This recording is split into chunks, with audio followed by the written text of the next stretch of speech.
আমাকে অনাদরে অবহেলায় দূরে সরিয়ে দিবি না তো? বল না, বল না ভাই, সত্যি সত্যি তুই আমাকে দেখবি তো? আমাকে দূরে সরিয়ে দিবি না তো? কি কি বলছো দাদা? তুমি আমি আমি একটা ক্ষুদ্র দ্বীপের মতো, অসংখ্য জলরাশি আমার দিকে ধেয়ে আসছে। তাই তো তাই তো আমার সব সময় মনে হয় আমি বোধহয় তলিয়ে যাব, অতলে তলিয়ে যাব। দাদা, চিরদিনের চিরদিনের চেনা পৃথিবী যখন তার রং বদলায়, তখন মানুষ বড্ড অসহায় রে। আকণ্ঠ তৃষ্ণা বুকে নিয়ে সে ছুটে যায় সরোবরের তীরে। আর সেই স্বপ্নের সরোবরে যদি দেখে এক বিন্দু জলও নেই তার তৃষ্ণা নিবারণের, তখন মানুষের সব শেষ হয়ে যায়। আর কোনো সান্ত্বনা দিয়েই তার বুক বাঁধা যায় না রে, কোনো সান্ত্বনা দিয়ে বুক বাঁধা যায় না। দাদা, তোমার হঠাৎ মনে এই প্রশ্নের উদয় হলো কেন? তবে কি এই দেখ, আমার জন্য তুমি অনেক করেছো দাদা। আসলে না, এই দেখ, তুই কিছু মনে করিস না ভাই, আসলে চাকরিটা চলে যাওয়ার পর না আমার মনের বিনার তারখানা কেমন বিচ্ছিন্ন হয়ে গেছে। তাই কখন কি বলতে কি বলে ফেলেছি। না না, আমার জন্য কিছু মনে কষ্ট পাসনি ভাই। আমি তো শুধু তোদের দুই ভাইকে নিয়ে আমার এই ক্ষুদ্র সংসারে সুখে থাকতে চেয়েছি। এর থেকে আমি আর বেশি কিছু চাই না রে, আর বেশি কিছু চাই না, আর বেশি কিছু চাই না। দাদা,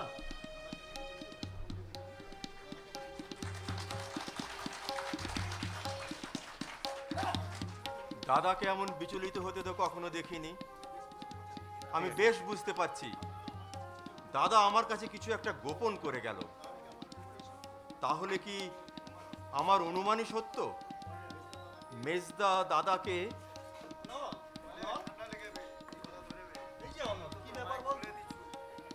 কাল রাত 10টা পর্যন্ত ক্লাবে তোর জন্য অপেক্ষা করলাম, আর তোর কোনো পাত্তাই নেই। মাস্টার সাথে দেখা করেছিস? না রে, কালকে কলকাতা থেকে ফিরতে না অনেক রাত হয়ে গেল। মাস্টার কিন্তু বারবার তোর খোঁজ করছিলেন। তোর এইবারের ছবিটা দেখে মাস্টার খুব আশ্চর্য হয়েছে। সত্যি? শুধু কি তাই, কি বলেছে জানিস? কি বলেছে তুই সুযোগ পেলে মস্ত বড় শিল্পী হবি। সে বিষয়ে মাস্টার কোনো সন্দেহ নেই।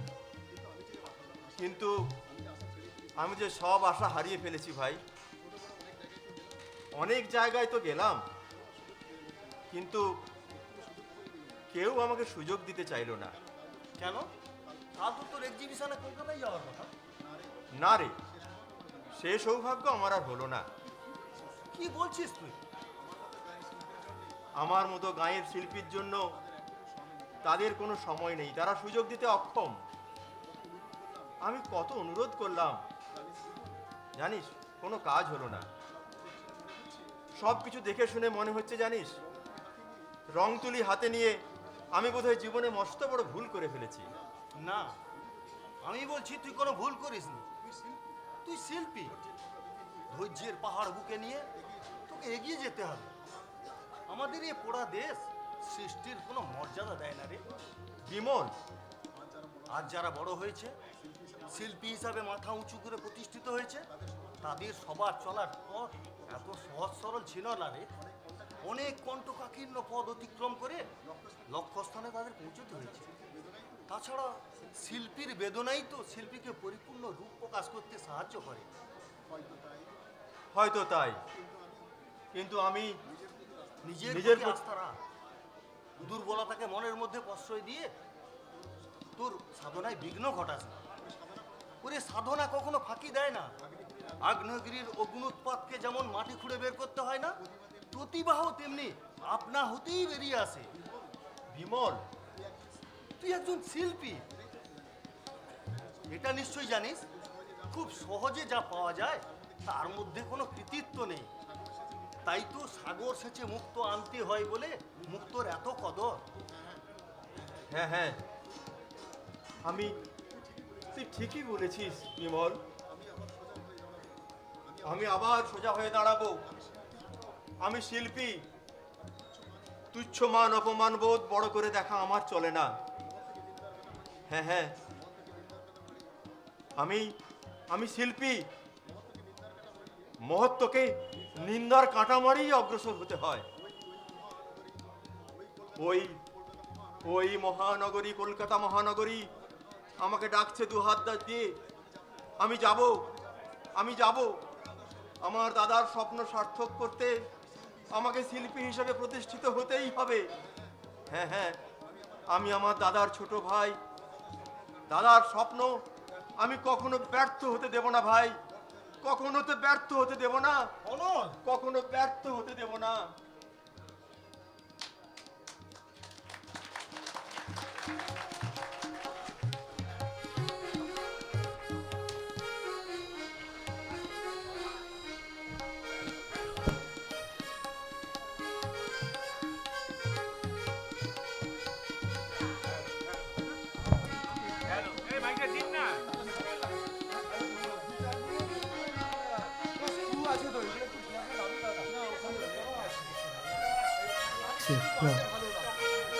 হ্যালো হ্যালো, আপনাদের কাছে আমরা ক্ষমা চাইছি। একেবারে 2-3 মিনিটের জন্য একটু বিরতি নিতে হচ্ছে, বাধ্য হচ্ছে। মাইক্রোফোন যে সেটিং হয়েছে সেখানে একটু প্রবলেম হয়েছে। অন্তত পক্ষে 2-3টি মাইক্রোফোনকে একটু নামাতে হবে। কৈশলবদের যে নাটকের বক্তব্য সেটি সঠিকভাবে যাচ্ছে না, সেই জন্য একটু কমাতে হবে। একটু সময় আপনাদের কাছে ক্ষমা চাইছি, একটু বিরতির জন্য।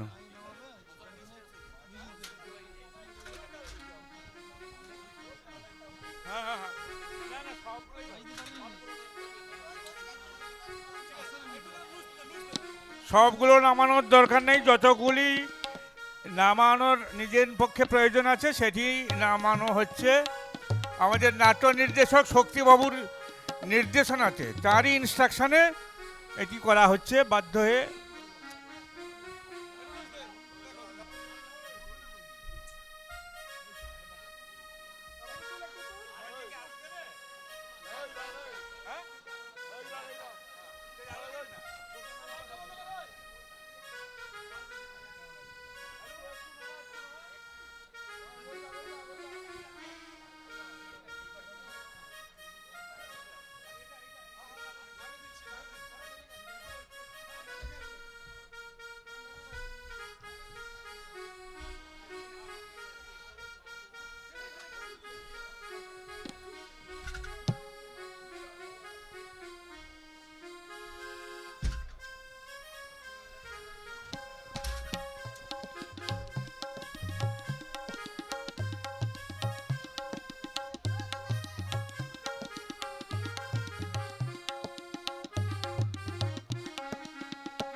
Hello hello,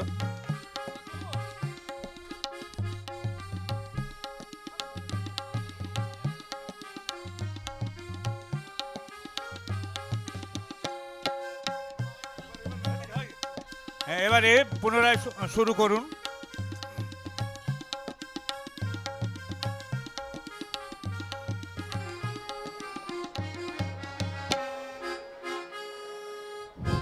hello hello hello hello,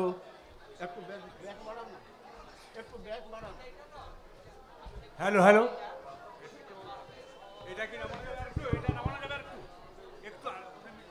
hello hello hello hello.